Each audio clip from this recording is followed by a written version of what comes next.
मुनि श्रेष्ठ वाल्मीकि जी अपने शिष्य भारद्वाज जी से कहते हैं कि हे भारद्वाज, इक्ष्वाकु कुल सागर में बुद्धिमान श्री रामचंद्र जी के जन्म का कारण सुनो, एवं महादेवी श्री सीता जी का भी पृथ्वी पर जन्म लेने का कारण सुनो।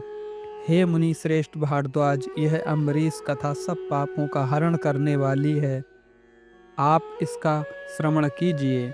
दीर्घ काल पहले राजा त्रिशंकु की प्रिय पत्नी पद्मावती सर्व लक्षणों से सुशोभित थीं।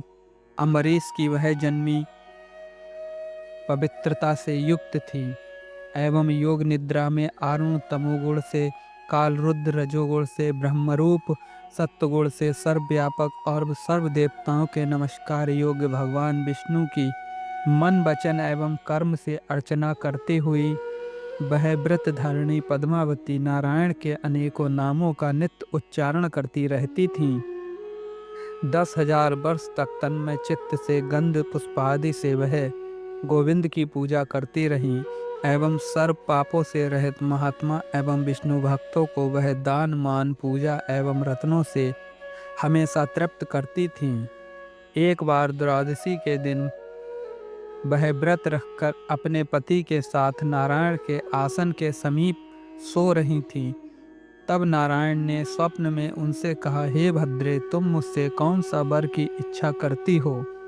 तब भगवान नारायण को प्रणाम कर उसने नारायण से यह वर मांगा कि मैं आपसे भक्तिभाव वाला महातेजस्वी पराक्रमी और पवित्र मेरा पुत्र हो। जनार्दन ने तथास्तु कहकर उसे एक फल दिया। फल को देखकर वह जाग गई और उसने अपने पति को सब कुछ बताया। प्रसन्न मन वाली और चक्र चिन्ह से संपन्न एक अम्बरीश के नाम से विश्वविख्यात हुआ। कुछ समय के बाद पिता का निधन होने पर महात्माओं ने उन श्रीमान अम्बरीश जी का राज्याभिषेक किया। दीर्घ काल के बाद मंत्रियों को राज्य सौंपकर उन्होंने उग्र तपस्या की।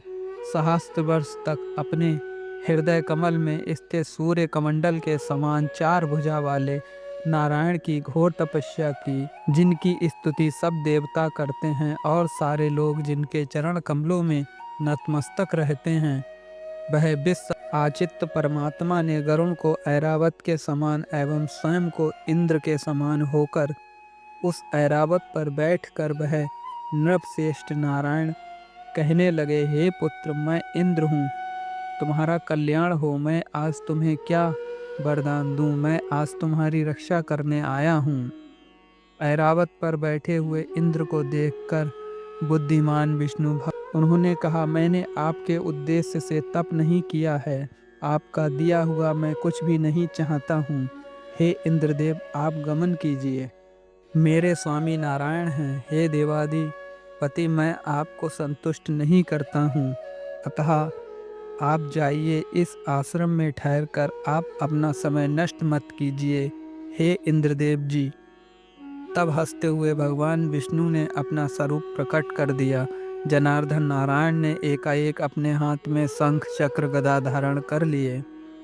तब अम्बरीश कहने लगे, हे गोविंद, मैं आपकी ही शरण में आया हूँ, हे कमल नयन, मेरी रक्षा। तब भगवान विष्णु ने उन राजा से पूछा, तुम कौन सा मनोरथ रखते हो? मैं तुम्हें वह सब कुछ दूंगा। हे सुब्रत, तुम मेरे भक्त हो, मैं हमेशा भक्त प्रिय हूँ, इसलिए मैं तुम्हें इच्छित वर देने यहाँ आया हूँ।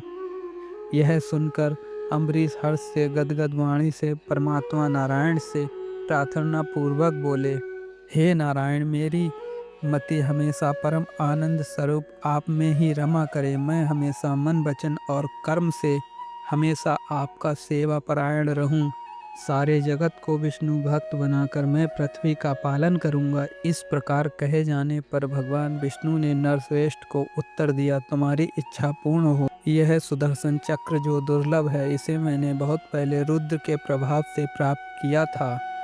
यह ऋषियों के साप, शत्रु, रोग आदि से तुम्हारे सारे दुख दूर करेगा। तब प्रसन्न होकर भगवान नारायण को प्रणाम करके राजा ने अपनी दिव्य नगरी अयोध्या में प्रवेश किया और प्रजा का पालन करने लगे। राजा अम्बरीश नित्य नारायण परायण रहकर पाप रहित विष्णु भक्तों का आनंद पूर्वक पालन करने लगे। उनके अर्थात राजा अम्बरीश के राज्यकाल में घर घर में नारायण का निवास था और घर घर में वेद घोष होता था और घर घर में श्री नारायण विष्णु का नाम जाप उच्चारण एवं यज्ञ घोष होता था। उन नरश्रेष्ठ के शासन काल में भूमि अन्न रहित, प्रजा नित्य रोगहीन एवं सारे उपद्रवों से मुक्त थी। इस प्रकार महातेजस्वी अम्बरीश पृथ्वी का पालन करने लगे थे। इसी के साथ प्रथम अध्याय समाप्त हुआ। जय श्री राम दोस्तों।